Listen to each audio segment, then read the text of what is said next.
दोपहर के समय एक घर के अंदर बुजुर्ग माँ काफी ज्यादा उदास बैठी हुई थी और तभी उनके दरवाजे की घंटी बजती है और उसके बाद एकदम से खड़ी होती है और खड़ी होने के बाद दरवाजा खोल देती है।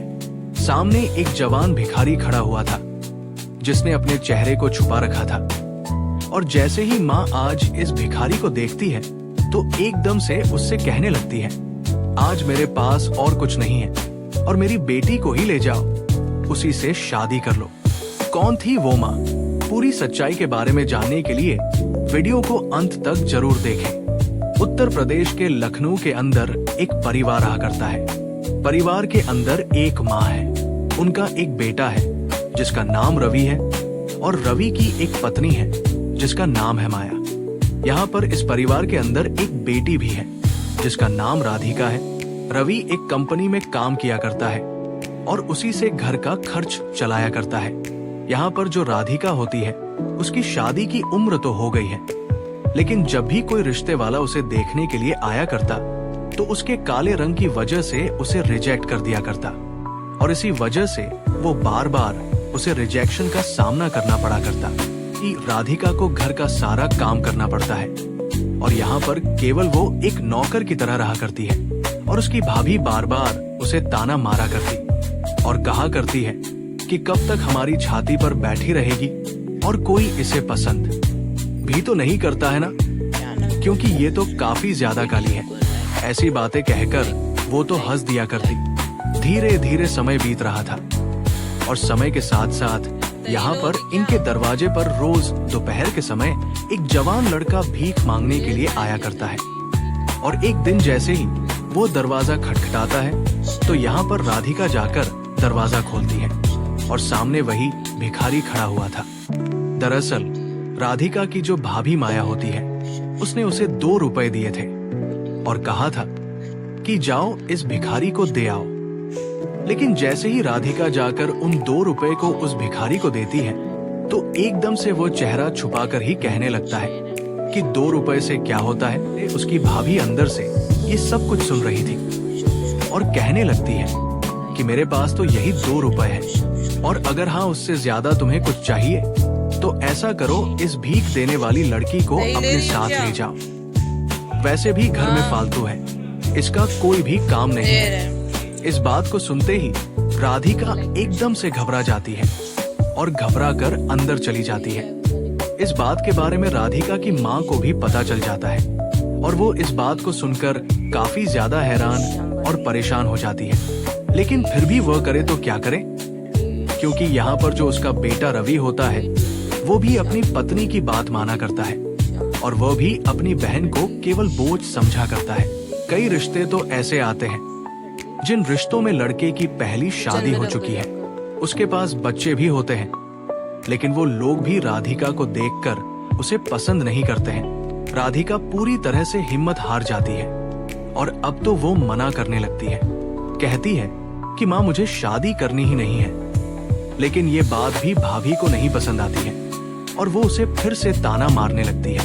कहती है कि हाँ अब ये और कर दे, हमारी जान को ये कलंक और लगा दे कि बहन की शादी नहीं करवाई। एक दिन राधिका मार्केट से सब्जी लेकर आई थी और जैसे ही वो घर के अंदर घुसती है तो घर के अंदर एक 30 से 35 साल का लड़का बैठा हुआ था जो कि और कोई नहीं उसकी भाभी का भाई था, जिसकी शादी काफी दिन पहले हो चुकी है। लेकिन जैसे राधिका उस घर के अंदर जाती है तो एकदम से वो उसे तीखी निगाहों से देखने लगता है और यहाँ पर राधिका अपनी नजरें बचाते हुए अंदर किचन में चली जाती है और उस सामान को रखने लगती है। जैसे ही सामान को रखने के बाद वो अपने कमरे में जाने वाली होती है तो तभी उसकी जो भाभी माया होती है वो कहती है कि कहाँ जा रही है महारानी, ऐसा कर कुछ खाने पीने के लिए बना दे। राधिका जो पसीने से दरबदर है वो कुछ भी नहीं बोलती है और चुपचाप खाना बनाने लगती है और तभी जो भाभी होती है वो अपने उस भाई से बात कर रही थी कि यही है वो मनहूस, कोई भी इससे शादी करने के लिए तैयार नहीं है, बल्कि ये तो चाहती है कि कोई भी इसे शादी करके ले जाए, क्योंकि अब जवानी ढलती जा रही है। धीरे धीरे रात हो जाती है। मैं जैसे ही 11 बजते हैं तो 11 बजे राधिका का दरवाजा खटखटाया जाता है और जैसे ही वो दरवाजा खोलती है तो सामने उसकी भाभी का भाई खड़ा हुआ था और वो उसकी तरफ हवस भरी निगाहों से देख रहा था। इस बात को देखकर राधिका डर जाती है। तो उसके बाद यहाँ पर जो उसकी भाभी का भाई होता है वो कहने लगता है कि मैं यहाँ पर कुछ भी नहीं कर रहा, मैं तो केवल वो करने के लिए आया हूँ जो शादी के बाद किया करते हैं। लेकिन तभी जो राकेश होता है वो एकदम से उसका हाथ पकड़ता है और उसे खींचकर बिस्तर की तरफ ले जाने लगता है। लेकिन तभी यहाँ पर जो राधिका होती है वो एकदम से शोर मचा देती है और इस शोर शराबे को सुनकर यहाँ पर उसकी जो भाभी होती है माया, वह भी यहाँ पर आ गई थी और साथ में उसकी माँ भी आ गई थी। तो माया को देखकर राकेश एकदम से शांत हो जाता है और कहने लगता है कि बहन देखो ना, तुमने जैसा कहा था वैसा ही है। ये तो शादी के लिए बहुत ज्यादा उतावली है। ये मुझे बहला फुसलाकर यहाँ पर ले आई। जब मैंने इसे मना किया कि मैं ऐसा कुछ भी नहीं करूंगा तो उसके बाद इसने शोर शराबा कर दिया। तो सास ये सब कुछ देखकर कहने लगती है कि बहू, ऐसा तो हो ही नहीं सकता कि मेरी बेटी ऐसा कुछ कर दे। लेकिन तभी यहाँ पर जो राकेश होता है वो कहता है कि बहन, क्या तुझे मुझ पर विश्वास नहीं है? तो इसके बाद यहाँ पर जो उसकी बहन होती है माया, वो कहने लगती है कि नहीं भैया, मुझे तुम पर पूरा विश्वास है और इसी ने ऐसा किया होगा क्योंकि काफी ज्यादा उतावली है शादी के लिए। कोई बात नहीं, तू ऐसा कर, अपने कमरे में आराम कर। दूसरे दिन सुबह सुबह जो उसका भाई राकेश होता है वो तो वहाँ से चला जाता है। लेकिन राधिका अपनी माँ के पास जाती है और कहती है कि माँ, इससे अच्छा तो मैं अपने आप को इस दुनिया से विदा कर देती हूँ। यहाँ पर कब तक इस तरह से घुट घुट कर जीऊंगी। और ऊपर से अब तो भाभी तरह तरह के लांछन भी लगाने लगी है। लेकिन तभी जो माँ होती है वो उसे चुप कराती है, कहती है तेरी शादी होगी धूमधाम से और एक राजकुमार जैसा लड़का तुम्हें ब्याहने के लिए आएगा। 2-3 दिन बाद उसका लड़का जो कि बाहर काम से गया था वो भी वापस लौट आता है। और जब माँ अपने बेटे से इस बात को कहती है कि ऐसा ऐसा बहू ये कह रही थी बेटी के लिए, तो उसके बाद वो कहता है कि माँ, हो सकता है बहन ने ये किया हो।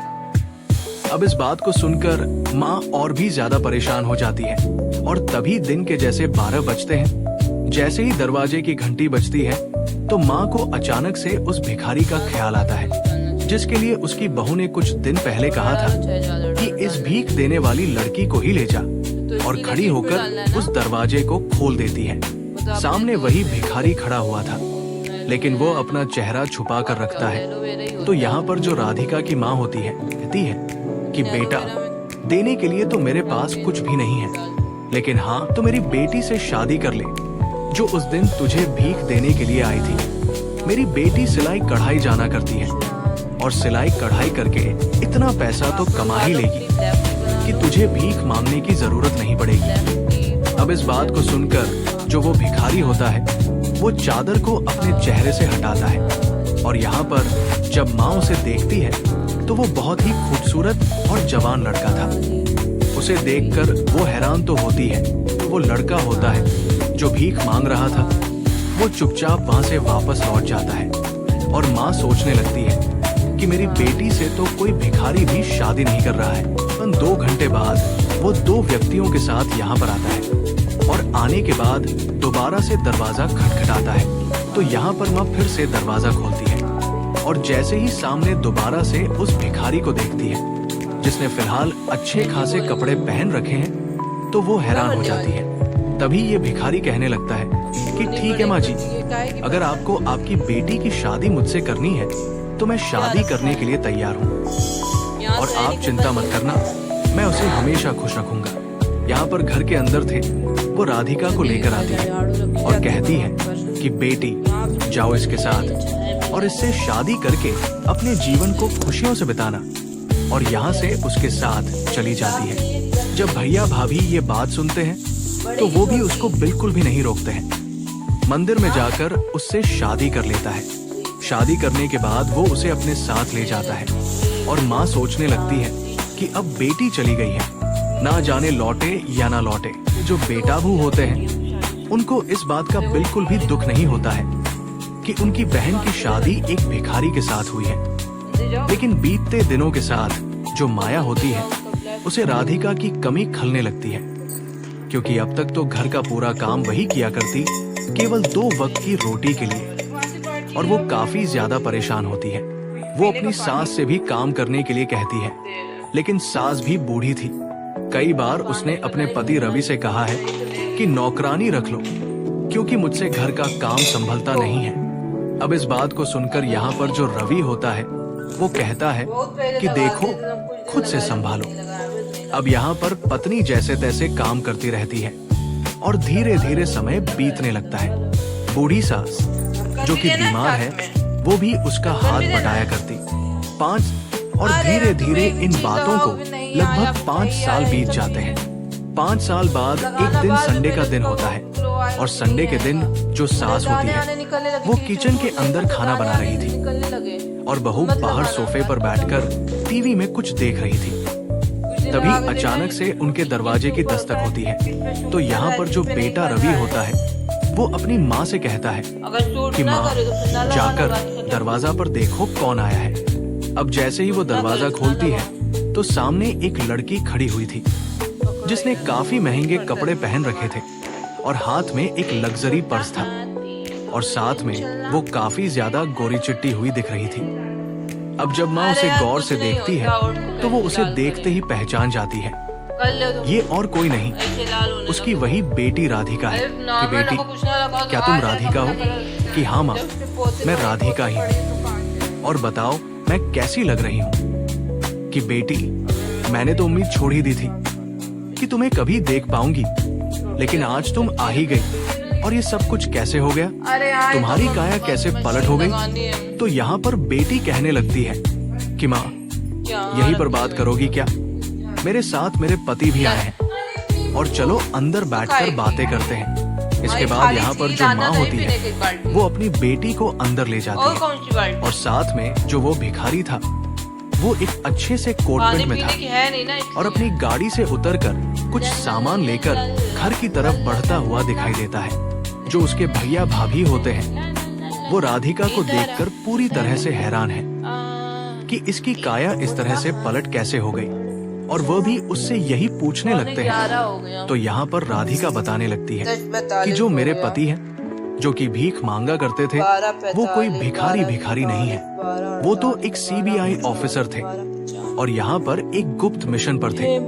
तो इसी वजह से वो रोज रोज हमारे घर पर भीख मांगने के लिए आया करते थे, ताकि किसी को कोई शक ना हो। जब मेरी उनसे शादी हो गई तो शादी के बाद वो मुझे अपने बड़े से बंगले में लेकर गए और वहीं पर रखने लगे।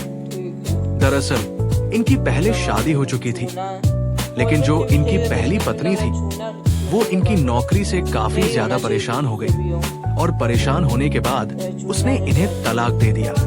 लेकिन जब ये हमारे घर पर भीख मांगने के लिए आते हैं और भाभी मेरे बारे में इस तरह की बातें करती है, तो ये बातें इन्हें बड़ी बुरी लगती है।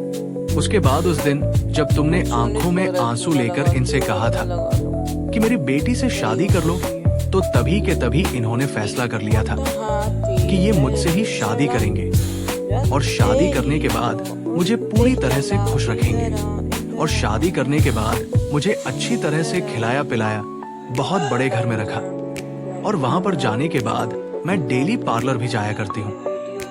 और देखो, आज मेरी तकदीर और शक्ल पूरी तरह से बदल गई है। इन बातों को सुनकर भाई और भाभी पूरी तरह से हैरान होते हैं। माँ पूछने लगती है कि बेटी, अगर ऐसी बात थी तो शादी के कुछ ही दिनों बाद तुम आ सकती थी दोबारा से हमसे मिलने के लिए।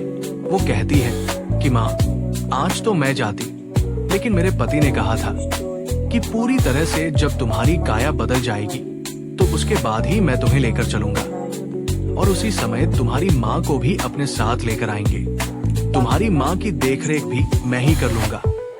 इस बात को सुनकर यहाँ पर जो भैया भाभी होते हैं वो भी कहने लगते हैं कि बहन, अगर ऐसी बात है तो हमें भी अपने साथ ले चल। लेकिन राधिका साफ साफ मना कर देती है। कहती है कि भैया भाभी, आपने तो मेरे साथ दुश्मनों जैसा व्यवहार किया था। हाँ, रही बात माँ की, तुम तो खूब सारा घर का काम उनसे ही करवाया करते होंगे, तो इसी वजह से माँ को तो मैं अपने साथ लेकर जाऊंगी। राधिका अपने पति के साथ अपनी माँ को लेकर वहाँ से वहाँ पर शिफ्ट हो जाती है।